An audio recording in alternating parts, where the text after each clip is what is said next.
Bosco Piroti, Bosino, Shatanga, Kunzama Mindipam Shika, Ana Singazie Bosco Piroti,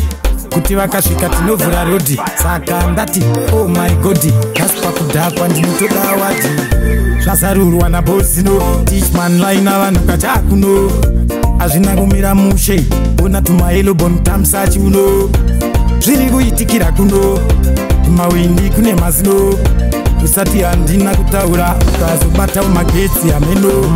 bebitamba waichukucha ziya rikayerera ndinokupukuta bebi wangu waichukucha anongokuguma ndinomurikita ngati bebi tamba waichukucha ziya rikayerera ndinokupukuta bebi wangu waichukucha anongokuguma ndinomurikita ukange wachembera waruza nangoti ndigare ndakuudza kuti wawa wakazara pano ukaita fufafufa unozvirusa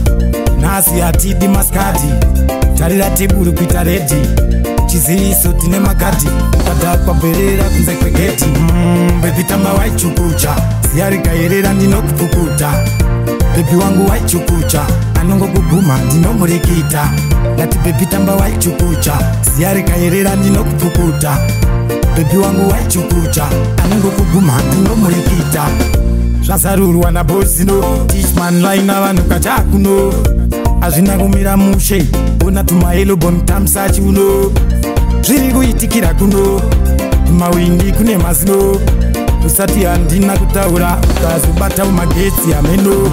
bebi tamba waichukucha ziya rikayerera ndinokupukuta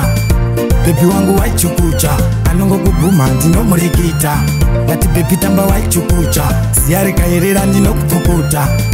bebi wangu waichukucha anongokuguma ndinomurikita ukange wachembera waruza nangoti ndigare ndakuudza kuti wawa wakazara pano ukaita fufafufa unozvirusa nhasi hatidi maskati tarira teburi kuita redi chiziviso tine makadhi ukadhakwa bherera kunze kwegeti bebi tamba waichukucha ziya rikayerera ndinokupukuta bebi wangu waichukucha anongokuguma ndinomurikita ngati bebi tamba waichukucha ziya rikayerera ndinokupukuta bebi wangu waichukucha anongokuguma ndinomurikita pana asingaziye Bosco Piroti ndinovhura rodhi saka ndati oh my god kaspa kudhakwa ndinotoda wati bebi tamba waichukucha ziya rikayerera ndinokupukuta bebi wangu waichukucha anongokuguma ndinomurikita ngati bebi tamba waichukucha ziya rikayerera ndinokupukuta bebi wangu waichukucha anongokuguma ndinomurikita bebi tamba waichukucha ziya rikayerera ndinokupukuta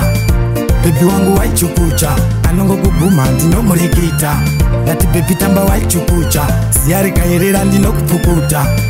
bebi wangu waichukucha anongokuguma ndinomurikita bebi tamba waichukucha